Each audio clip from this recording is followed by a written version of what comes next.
रुई जिल्हा परिषद आणि पंचायत समिती निवडणुकीमध्ये रुई जिल्हा परिषद गटातून ॲडव्होकेट राहुल आवळे ही निवडणूक लढवत आहेत हात या चिन्हावर.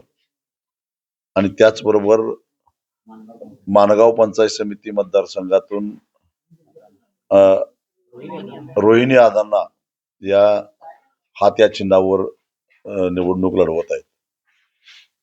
हे दोन्ही उमेदवार महाविकास आघाडीचे आहेत, ज्याच्यामध्ये शेतकरी संघटना स्वाभिमानी, काँग्रेस, राष्ट्रवादी काँग्रेस, शिवसेना उद्धव ठाकरे गट आणि आंबेडकरी विचारधारेचे सर्व सामाजिक कार्यकर्ते, अनेक सामाजिक संघटना आणि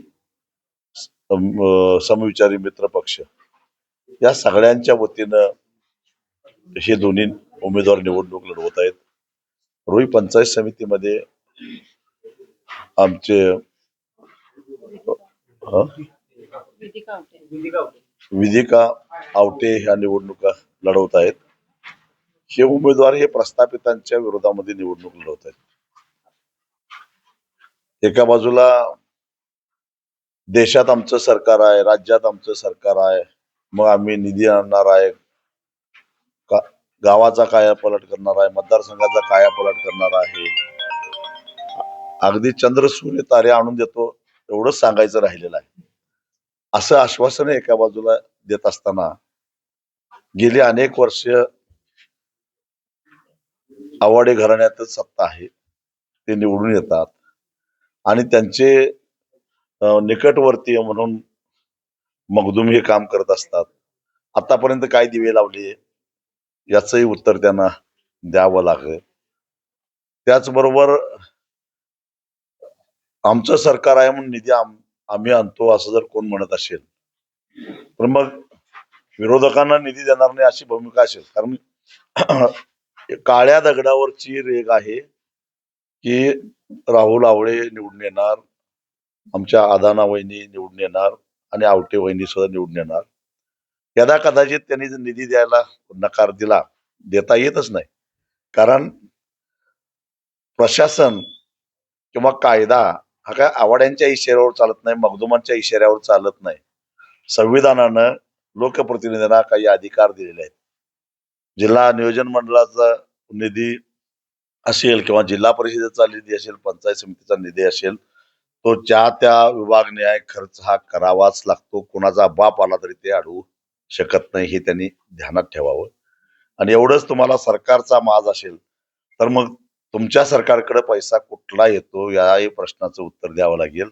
सर्वसामान्य माणसं कराच्या रूपानं सरकारकडे निधी जमा करत असतात आणि त्याची वाटणी फक्त हे करतात. म्हणजे जेवण दुसऱ्याचंच आहे, हे फक्त वाढपी आहेत. वाढप्याने माझं जेवण आहे म्हणून असा आव आणू नये, एवढंच आमचा त्यांना सल्ला आहे. आणि एवढाच माझा असेल तर मग तुम्ही तुमच्याच लोकांचा कर घ्या आणि सरकार चालवा, बघूच कसं चालतंय. तुम्ही विरोधकांचा जीएसटी मागू नका, विरोधकांची स्टॅम्प ड्युटी मागू नका, विरोधकांचा इन्कम टॅक्स मागू नका, विरोधकांच्याकडे व्यवसाय कर मागू नका, विरोधकांच्याकडे काहीच मागू नका आणि तुमचं तुम्ही सरकार चालवा. असं आम्ही म्हटलं तर सरकार आजारी पडेल, हे लक्षात ठेवा. कारण कुठलंही सरकार 35-36% लोकांच्याच पाठिंब्यावर चालत असतं. म्हणजेच याचा अर्थ राहिलेले 64% लोक हे विरोधात असतात.